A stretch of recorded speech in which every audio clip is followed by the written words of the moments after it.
Welcome back, gamers, to Top 10 Gaming. I'm your host, Johnny Rogers, and if you happen to be new here, we put out daily content on all things gaming, so if you're down with that, then tap the subscribe button to see more. Plus, leave us a comment down below if you've ever felt ripped off by a gaming company, and tell us in what way. Also, you'll want to stay all the way until the end because you won't believe our #1 spot for this video. Now, without any further delay, let's jump right into today's list of the top 10 times the Epic Game Store ripped off gamers.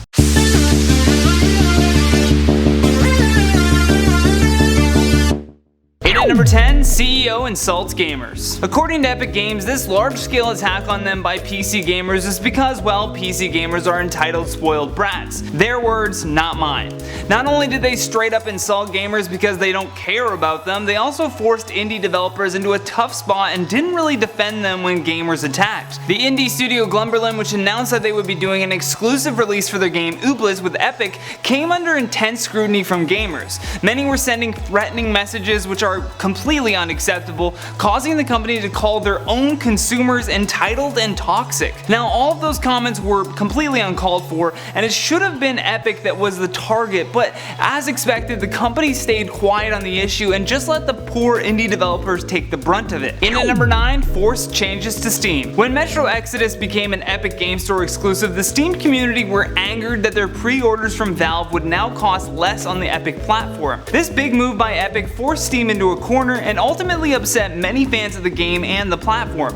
In a statement, Valve called the sudden departure unfair to Steam customers. For some Steam users, that was all they needed to hear to provoke a substantial outcry. This led the Steam community to review bomb all of the previous series entries of Metro and would continue to happen on any and all social media sites that the games existed on. In at number 8, no adult games. Not only did Tim Sweeney tell the site PC Gamer that they wouldn't be accepting crappy games, again his words not mine, but they would also not be accepting anything that falls into the rated R or mature rated category. Tim did say that they would not accept games such as Grand Theft Auto, but that they weren't going to actively try to include adult games or porn games as he referred to them. So if you're a fan of dating simulation games, Epic doesn't want you or your smutty taste in entertainment. Apparently Fortnite cornered their market to the E for everyone category, and they're sticking to it. God forbid they put up a game that's a little too controversial. And at number 7, not user-friendly. The worst part of the Epic Game Store is just how unfinished it really is. It feels like a rushed art project thrown together in the final hour. Basic features such as forums for technical support do not exist, so gamers are having to go back to Steam forums to get their answers, which is so ironic considering Epic is responsible for stealing a majority of Steam games in their big exclusivity deals. Don't count on those forums coming anytime soon either. Epic has clearly stated that forums foster a toxic environment. Whoa, Epic is getting so woke now. By eliminating the use of forums, you're also directly interrupting a flow of real-time communication between the developers and their consumers. Epic is apparently totally fine with taking your money, but if you have a problem with their games, then, well, you're toxic. In at number 6, heartless punishment for cheaters. We all recognize that cheating is bad and should rightfully be shamed, but the way that Epic Games handles cheaters is beyond insane. In one specific scenario, Epic found themselves in the center of a very heated debate after they filed a lawsuit against a 14-year-old boy.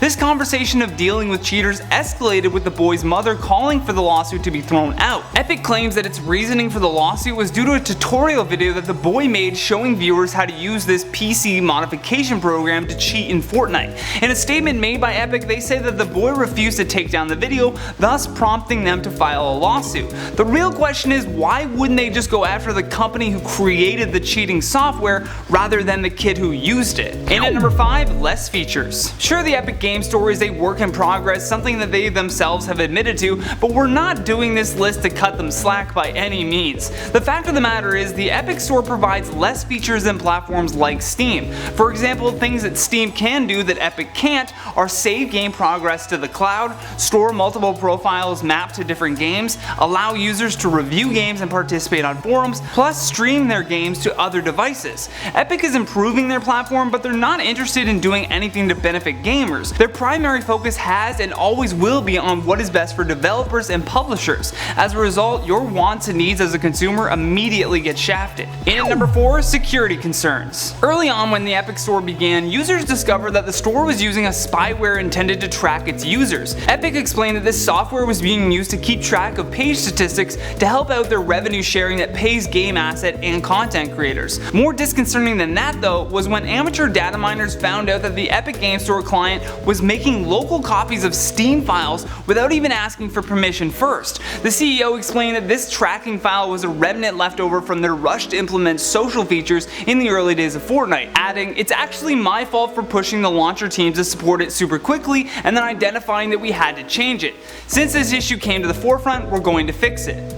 Sure you will. In at number 3, game exclusives. Having game exclusives may be a smart move business-wise for this emerging platform, but for consumers it's really splitting the gaming community. It would be a different story if Epic had just done this with newer games being added to their store, but as we mentioned earlier, that just wasn't the case. They just came in and offered a way better deal for major developers, causing many of them to jump ship and agree to this crazy exclusivity contract. Sure, it's great for developers, but for fans it makes things harder to get games that you're really excited for. The transfer of so many big games has forced people to create an Epic account, causing many who are Steam fans to just boycott the service altogether, along with those games. In at number 2, refund flaws. Earlier in the year, Epic had released their new refund policy, which for gamers is very important to take note of.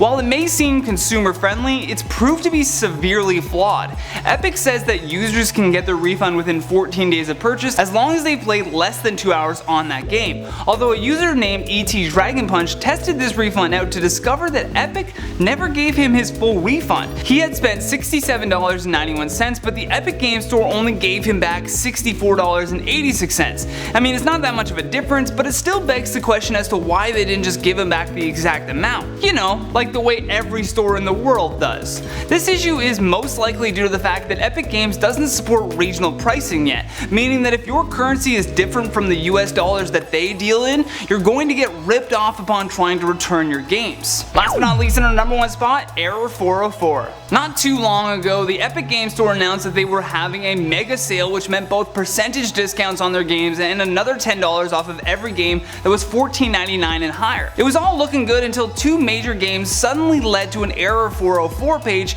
meaning the developers had removed them from the sale, kinda pulling the rug out from underneath Epic and the gamers. The first to go was Vampire the Masquerade Bloodlines 2, which initially showed to be part of the sale and then, like we said, ended up at an error page. Epic's comments on this was that if a developer wants to not take part in a mega sale, they have every right to, which begs the question again, why did Epic include them in the sale if they clearly didn't want to be a part of it? The only logical explanation here was that Epic sprung this on them in the last minute. The second big game that was pulled was Space Station Survival Sim Oxygen Not Included. Perhaps they too didn't want their games being sold for next to nothing for a little promo that they really didn't need. And that has been the top 10 times the Epic Game Store ripped off gamers. Thank you so much for watching. If you enjoyed this video, show us some love here by tapping that like and subscribe button. Plus, leave us a comment down below with your thoughts on this list. And for more videos like this one, all you have to do is click that playlist on the screen. From Top 10 Gaming, I'm Johnny Rogers, and until next time, take care.